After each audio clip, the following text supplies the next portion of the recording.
এখনো বলি, আমি আগেও বলি, আমি কেউকে কিন্তু ডরাই না, আমি কিন্তু কেউকে ডরাই কথা বলি না।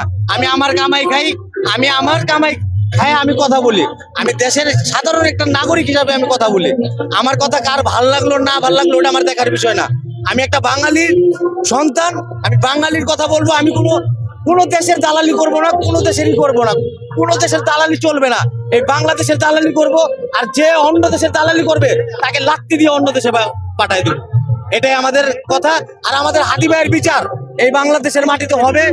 যারা 1400 শহীদ হয়েছে, যারা জোলাই যুদ্ধ নিয়ে ব্যবসা করতেছে, যারা ওই সংসদে গিয়ে জোলাই যোদ্ধাদের নিয়ে ব্যবসা করতেছে, তাদেরকেও আমি জানাই দিই, আপনারা যারা জোলাই যোদ্ধারা আছেন সব জোলাই যোদ্ধারা এক থাকবেন। আমাদেরকে নিয়ে যারা কেউ ব্যবসা না করতে পারে। বিগত 54 বছর মুক্তিযোদ্ধাদেরকে নিয়ে ব্যবসা করে খাইছে, আবারও এই জোলাই যোদ্ধাদেরকে নিয়ে ব্যবসা করে খাইতে চাইতেছে। আমরা ব্যবসা করতে দিব না। আমাদের এই গণভোট অবশ্যই রায় হবে, অবশ্যই হবে, সংসদে অবশ্যই পাস হবে এই গণভোট। ইনকিলাব জিন্দাবাদ, ইনকিলাব জিন্দাবাদ। আচ্ছা শুন ভাই,